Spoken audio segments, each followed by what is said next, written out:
Praise the Lord. இயேசு கிறிஸ்துவின் நாமத்தினாலே யாவருக்கும் ஸ்தோத்திரங்கள். இந்த கடைசி மாதத்தில் நம்ம இன்னும் ஒரு நாட்களை எண்ணிக்கொண்டு இருக்கிறோம். இந்த நாட்களில் நம்ம என்ன செய்ய வேண்டும் என்றால், இந்த மாதம் முழுவதுமாக ஒன்று நன்றி செலுத்துகிறவர்களாக இருக்க வேண்டும்.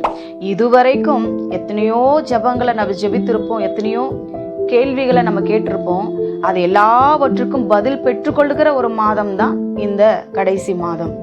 அதற்கும் மேலாக இந்த வருடம் ஆரம்பிக்கும் போது நம்ம ஒரு சிலர் ஒரு பொருத்தனைகளை பண்ணியிருப்போம். ஆண்டவரே, இந்த புதிய வருடத்துல நான் இந்த வருடம் முழுவதும் இந்த பைபிளை முழுவதுமா வாசித்து முடிப்பேன்ப்பா, இல்லைன்னா நான் முழுவதும் 3 நேரம் ஜெபிப்பேன்ப்பா, இல்லையா அதிகாலையில் எழுந்து ஜெபிப்பேன்ப்பா, இல்லையா இந்த காரியத்தை உமக்காக செய்வேன்னு சொல்லி ஒரு சில பொருத்தனைகளை நம்ம பண்ணி இருப்போம். ஒரு டிசிஷன் எடுத்திருப்போம். ஏன்னா இந்த வருட ஆரம்பத்துல நம்ம எடுத்திருப்போம்.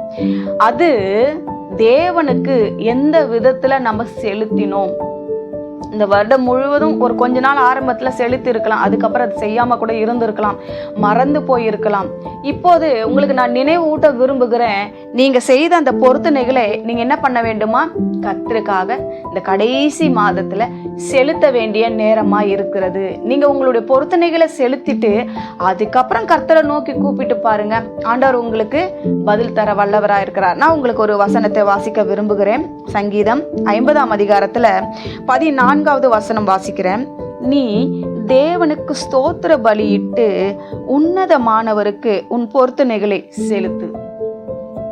உன் பொருத்தனைகள் என்னென்ன பொருத்தனைலாம் நீ பண்ணியோ, இதுவரைக்கும் நீ பண்ணாம இருந்துட்டியா, மறந்துட்டியா, இதுவரைக்கும் உனக்கு நினைவுக்கு வரவே இல்லையா, இல்ல கொஞ்ச நாள் பண்ணிட்டு கொஞ்ச நாள் பண்ணாம விட்டுட்டியா, இது எல்லாவற்றையும் நீ ஒரு இடத்துல உட்கார்ந்து யோசித்து, இந்த வருடத்துல நான் எதையெல்லாம் பொருத்தனை பண்ணேன், எதையெல்லாம் கர்த்தருக்கு செய்வேன் என்று சொன்னேன், எதையெல்லாம் நான் தேவனுக்கென்று தியாகம் பண்ணுவேன் என்று சொன்னேன், இதையெல்லாம் நான் செஞ்சேனா, இதெல்லாம் நான் உண்மையா இருந்தேனா, நான் கர்த்தரை பார்த்து எனக்கு நீங்க சொன்னீங்களா, அது சொன்னீங்களே, இது சொன்னீங்களேன்னு மட்டும் கேள்வி கேட்கறனே தவிர நான் கர்த்தருக்கு உண்மையா இருந்தேனா அப்படி சொல்லி உட்கார்ந்து உங்களை நீங்க ஆராய்ந்து பார்க்கும் பொழுது, அப்பொழுது உங்களுக்கு ஒரு சில காரியங்களை கர்த்தர் நினைவுக்கு கொண்டு வருவார். நீங்க என்ன பண்ணணும்? அப்போ உன்னதமானவருக்கு முன்பதாக உங்க பொருத்தனைகளை செலுத்துங்க, ஸ்தோத்திர பலிகளை செலுத்துங்க.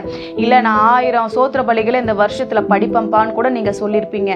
ஒரு முறை அந்த பைபிளை முடிப்பம்பான்னு கூட சொல்லியிருப்பீங்க. ஏதாவது நீங்க அந்த பண்ண பொருத்தனைகளை முடிச்சிருக்கீங்களா? அப்போ இப்போ ட்ரை பண்ணுங்க.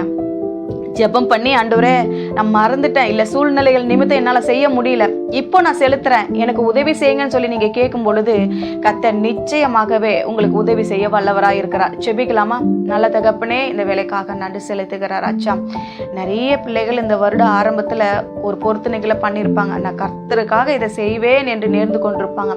அதை இந்த கடைசி மாதத்திலேயாகிலும் நினைவு வந்து அதை செய்து முடிக்க அவங்களுக்கு கிருபை தாரும்.